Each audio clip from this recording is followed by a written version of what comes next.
രാവിലെ 8-8:30 ആയപ്പോൾ തന്നെ ഞങ്ങൾ ഒരു ഹെവി ബ്രേക്ക്ഫാസ്റ്റ് എല്ലാം കഴിഞ്ഞ് അടുത്ത യാത്രയ്ക്ക് ഒരുങ്ങിയേട്ടാ. അടുത്തത് ഞങ്ങൾ പോകുന്നത് തിരുവണ്ണാമലയാണ്. തിരുവണ്ണാമല പോണ്ടിച്ചേരിയിൽ നിന്ന് എറൗണ്ട് ഒരു 112 കിലോമീറ്റർ ദൂരമേ ഉള്ളു. അവിടെ റൂമെല്ലാം തലേദിവസം തന്നെ ഞങ്ങൾ രാത്രി തന്നെ ബുക്കാക്കി വെച്ചിട്ടുണ്ട്. അപ്പോൾ ശ്രീഹരി ഒരു കോഫി മാത്രമേ കുടിച്ചിട്ടുള്ളൂ. ഞങ്ങൾ 3 പേരും അവിടെ ഉണ്ടായ ഫുഡെല്ലാം കഴിച്ചു. അപ്പോൾ ശ്രീഹരിയാണ് ഞങ്ങളുടെ ഡ്രൈവർ കേട്ടോ. കൂളിംഗ് ഗ്ലാസ്സൊക്കെ വെച്ച് കഴിഞ്ഞാൽ അവനൊരു മമ്മൂക്ക സ്റ്റൈലിലാണ് പിന്നെ അവൻ്റെ ഡ്രൈവിംഗ് എല്ലാം കേട്ടോ. മമ്മൂക്കയാണെന്നാണ് അവൻ്റെ ഒരു വിചാരം. പിന്നെ ശങ്കരൻ അവൻ്റേതായ കുറേ വർക്കുകളിലായിട്ട് ബിസിയാണ്.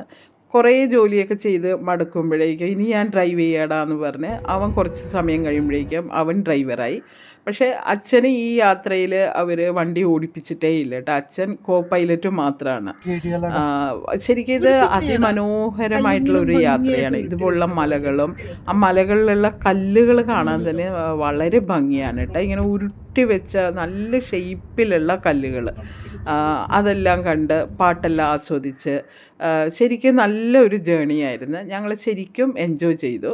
പിന്നെ 12:30 ആയപ്പോൾ തന്നെ ശ്രീഹരി ഫുഡ് കഴിക്കാത്തത് കൊണ്ട് ഞങ്ങൾ ഫുഡ് കഴിക്കാമെന്ന് വിചാരിച്ചിട്ട് ഒരു ഷോപ്പിൽ കയറി ഫുഡെല്ലാം കഴിച്ചു.